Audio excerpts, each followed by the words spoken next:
Let's do ourselves a favor and stay away from the hustle and grind hashtags on Instagram. That's my first step to help you be a more successful business owner. Let's clear the timeline of all that productivity-based self-worth nonsense. If you're used to that kind of narrative, I hope this video is kind of refreshing. It might be a little confusing, but stay with me here. Let's talk about why you need to work less to be a better boss.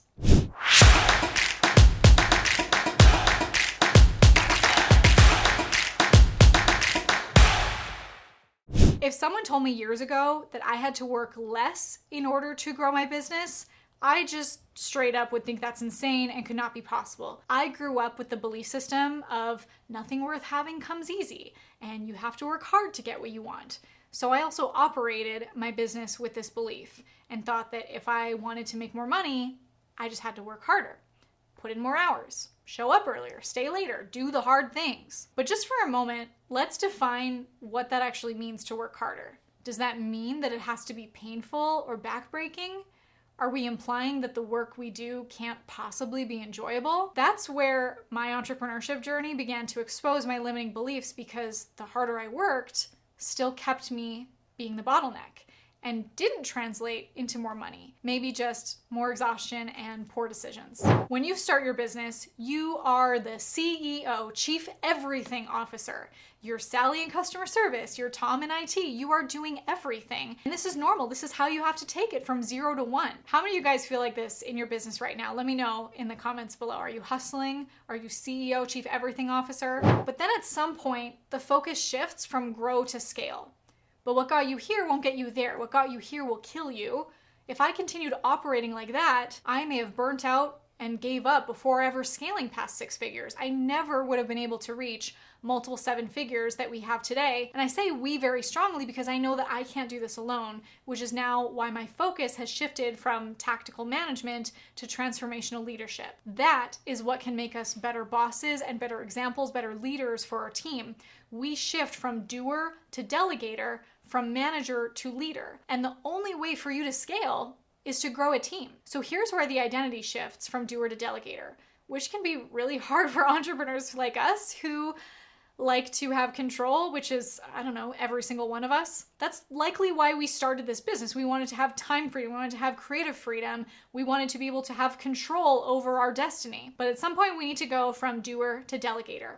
That identity shift requires overcoming some limiting beliefs. I know one for me was, if you want something done right, you have to do it yourself, which is extremely limiting to A, miss out on the opportunity and wonderful learning experience of creative collaboration with a team member, and B, you also miss out on the opportunity for your own personal development and growth in becoming a leader and also exploring your other skills when you have your time back. And C, you only have so many hours in the day, so your business just will not scale if you insist on remaining the bottleneck and trying to do everything yourself or getting in your team's way. Sometimes the best thing you can do for your business is get out of the way.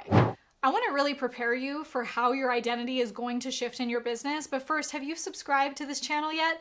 I want to give you all of my best strategies for marketing and business growth, and the easiest way to stay in the know is to subscribe to my channel, so hit that red button below before we move on. This is a big warning for you. As your identity shifts based on the role you play in your own business, you may feel insecure. You may question your value. You might question if anyone even needs you. And maybe hearing that might sound silly, like, no way, it would be a dream to have a business that runs itself and makes money without me. But because we built this thing, it's our baby, we love it, we can unintentionally become a bottleneck again, trying to insert ourselves in places that, aren't necessarily useful. We're trying to be useful and try to find things to do. And this is where the most valuable thing that we can do as a leader is sit and think and dream and learn and vision, which on the outside doesn't look very productive. If you, like me, had the belief that you have to work hard to get what you want and defined hard work by things that were challenging or difficult, sitting, thinking, dreaming, learning, visioning might not seem very important or valuable. And that's where you might have some of those insecurities of, am I even doing something that's worthwhile? But that is your job. You as the CEO, you as the entrepreneur, you're the visionary. Your job is to set the vision, to create that image of the future, the direction that you're going, and bring that back to the team to inspire them. One of the biggest things that I learned from my mentor, Alex Sharfin, and has changed how I show up in the business and the company culture that I create is the difference between tactical management and transformational leadership. When I hired my first employee, it was kind of a strange thing to delegate tasks to them and hope that they were loving my baby just as much as I would, that they would take care of it, that they would put just as much love and attention and care into it. Now, of course, there's systems that you can grow in your business to make sure that the quality of work is still up to standard and that you're all growing together. But there can be this kind of learning curve in learning how to do that in a way that you're not micromanaging. You're not constantly saying, hey, did you get this done? Here's this. Okay, here's the next thing. How did that go? You can have a system that provides for transformational leadership, where instead of accountability coming from the top, where you're just giving them things to do and bringing it back, you have lateral accountability among your team. This is another thing we learned from Alex Sharfin, where he teaches us how to have strategic planning, where every single member of the team knows the vision. You have your annual planning, your quarterly targets, your 30-day goals, your weekly commitments, and day by day, we know what everyone's commitments are and how we as a team rely on each other to complete those commitments. So with that, you get to step back and oversee your team. And as your team grows, you'll have team members overseeing other team members. It's kind of a weird thing when you get your business to a place where you might not actually know some of the people on your team or not have conversations with them daily because you have installed leadership that you're the leader at the top, but that leadership trickles down to the other departments of your team that you don't have to directly oversee because that's their superpower, so you can work in yours. Think about your favorite visionaries or innovators or entrepreneurs that inspire you. And what do you imagine them doing in their day-to-day to build that world-changing business? Like, could you imagine Walt Disney doing his own bookkeeping rather than dreaming up the storyboards for Snow White? And if Walt Disney didn't create an environment for other animators to polish their skills and be able to animate these incredible drawings that have left a legacy and that are stories that will impact generations to come, he would never have made the impact that he has today because he can't do it all himself. For the hundreds of movies for Walt Disney today, for the parks all over the world, and for the hundreds of thousands of people that are employed, the millions of people that are inspired by this visionary. Your creativity, your leadership, your vision requires space. If you're constantly in this hustle and your mind is cluttered and your environment is cluttered, how do you expect these great ideas to fall into your lap?